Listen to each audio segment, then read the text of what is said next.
Olá, vamos a mais uma videoaula abordando agora conjuntos numéricos. Quantas vezes você já pensou nisso? Acredito eu, muitas vezes. Você já deve ter feito esses tipos de perguntas. Você quer ter uma ideia da importância que os números possuem em nossas vidas? Vamos dar uma olhada a seguir. Você tem aí carteira de trabalho, carteira de habilitação, passaporte, certidão de nascimento, certidão de óbitos, nota fiscal, alvará. Podemos perceber que em todos estes documentos, tudo é número, não é?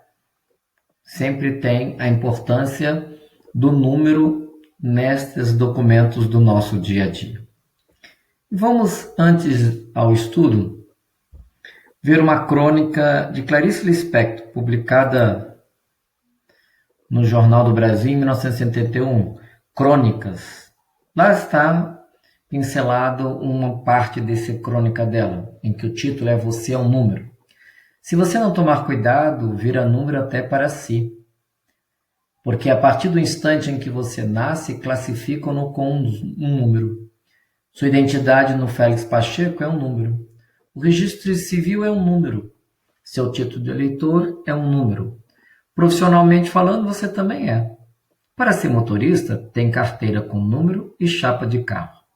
No imposto de renda, o contribuinte é identificado com um número. Seu prédio, seu telefone, seu número de apartamento, tudo é número. O argumento da autora é que os números estão tão presentes na nossa vida que, se você não tomar cuidado, vira um número até para si mesmo. Você concorda com essa afirmação da autora de que nós somos números? Como você se posiciona em relação a isso?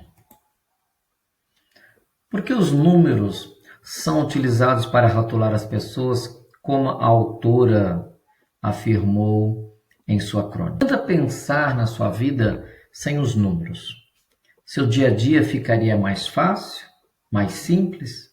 Como você conseguiria pedir a quantidade de algum objeto, a quantidade de alguma mercadoria, sem a utilização do número? Como você faria isso?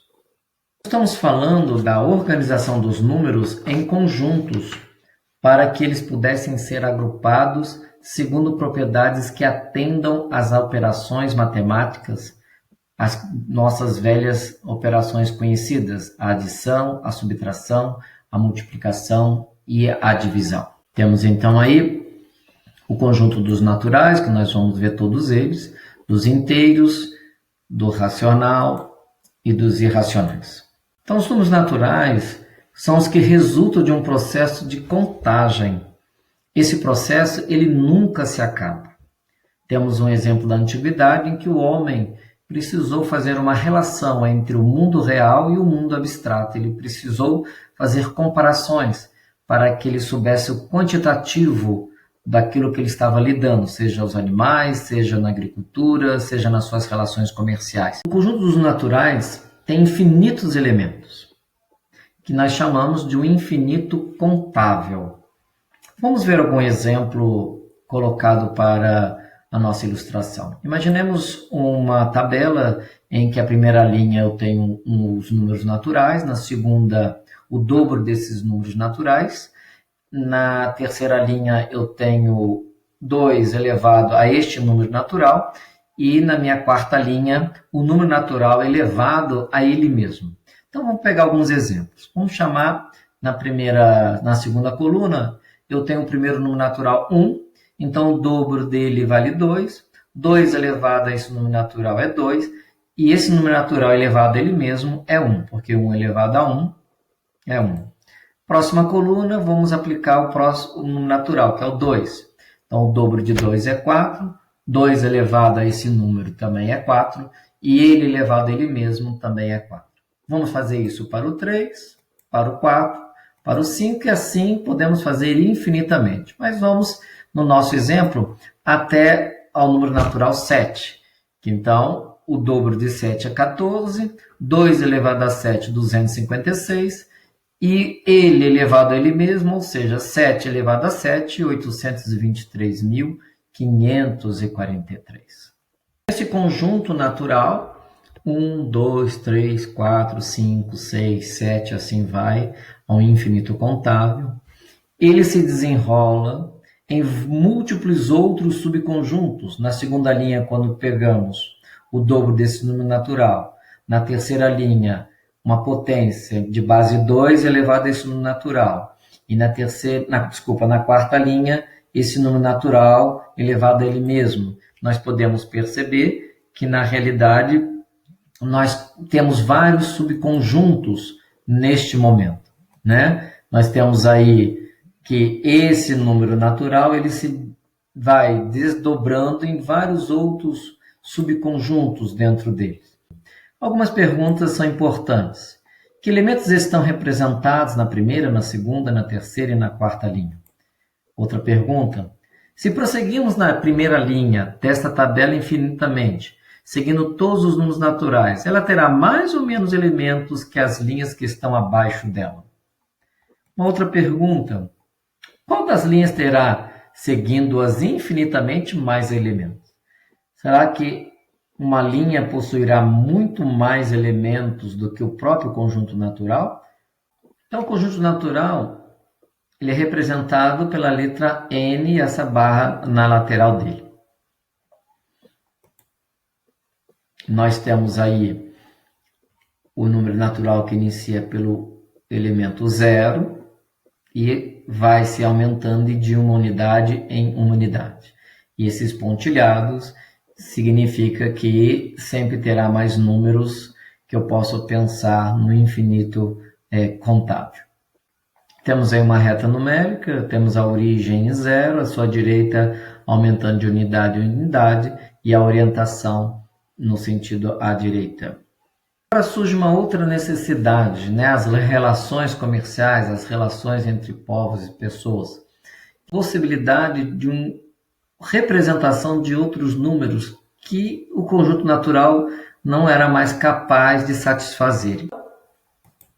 Podemos observar que nessa negociação da ilustração, nós temos aí 128 unidades monetárias, seja ela qual for. Mas não bastava escrever 128, um valor monetário.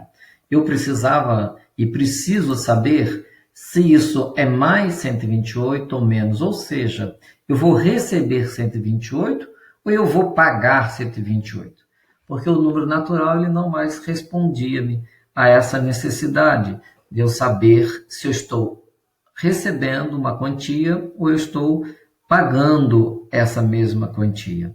Então, nós temos o conjunto natural que nós iniciamos, e aí ele é uma expansão desse conjunto natural, surge então o conjunto dos números inteiros. Então, o conjunto dos números inteiros, além dele ser uma expansão desse conjunto natural, ele vai englobar elementos que o conjunto natural não comporta, mas também esse conjunto natural, ele é simétrico. O que vem a ser? Ele aceita os elementos que estão nesta reta dos números, um simétrico ao outro. Como assim? Se eu tenho 2, o seu simétrico é menos 2. É o mesmo número que está à mesma distância da referência 0 ao oposto. Se eu tenho menos 6, o seu simétrico é o mais 6. Então, há uma simetria, né, neste momento. Então, números simétricos ou opostos são números que têm o mesmo valor absoluto. Então, eu tenho 2 e menos 2, eles têm o mesmo valor absoluto, que é 2. Menos 6 e 6, ele tem o mesmo valor absoluto, que é o 6. Entretanto, eles estão à mesma distância em relação ao ponto 0. O conjunto inteiro ele é representado pela letra Z. Então, agora nós temos já os números negativos à minha esquerda, o 0 e os elementos à minha direita. A representação na reta numérica, podemos ver a simetria entre os números e os sinais que identificam cada um deles. Outra situação é a velha cozinha, as receitas. Na receita, precisamos usar frações de uma determinada medida de um alimento, do trigo, do leite, né? Eu preciso fracionar.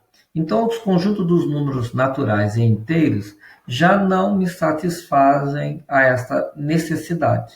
Tipo de conjunto são aqueles que vão englobar estas frações, esses fracionamentos que nós utilizamos no nosso dia a dia também, né? Então, é aqueles em que eu posso representar na forma de fração. Nós temos o exemplo aí A sobre B, né? E esse tipo de conjunto, esse novo tipo de conjunto, são o conjunto dos números racionais agora, em que englobam as minhas frações, em que o conjunto dos naturais não possui, o conjunto dos números inteiros também não possui, e agora esse conjunto surge para que ele comporte esse tipo de necessidade nossa.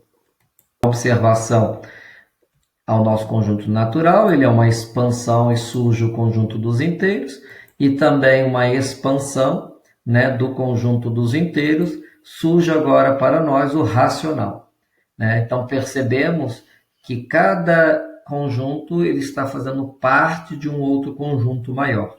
Então eles são subconjuntos.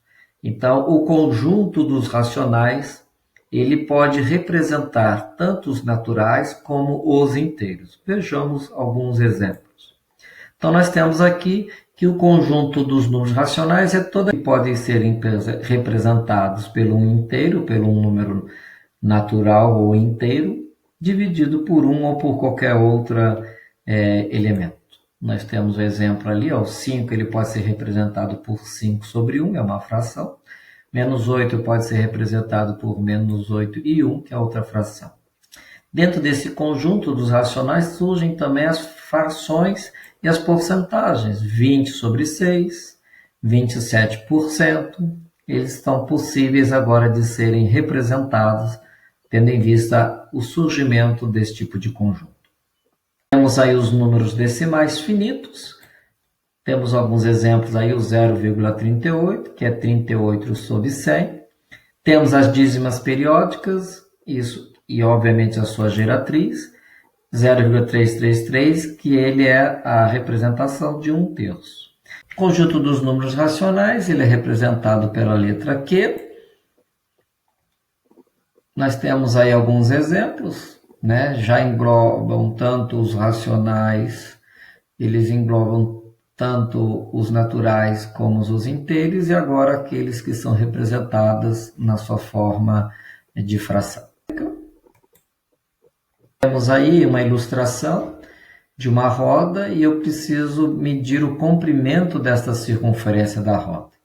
Isso foi possível calcular esse tipo de medida com a descoberta de um número chamado π. Entretanto, este número ele não se encontra no conjunto dos naturais, no conjunto dos inteiros e também nos conjuntos dos racionais. Temos outro exemplo aí, é encontrar na reta numérica o resultado da raiz quadrada de 2, que também nenhum daqueles outros conjuntos foram possíveis nos dar esse tipo de respostas. Então surge a necessidade agora de um novo conjunto, que são aqueles valores que eu não encontro mais no que nós viemos estudar. Vemos assim que este tipo de número não encontra-se, né, como foi dito, nos conjuntos que foram visualizados até agora. Então houve a necessidade de se criar um novo tipo de conjunto. São justamente números que eu não posso escrever na forma fracionária, como A sobre B, e também esse tipo de conjunto é o que nós chamamos dos irracionais. Esse tipo de conjunto ele não é uma expansão de outros conjuntos já existentes, como os naturais, expandiu-se para os inteiros expandiu para o racional.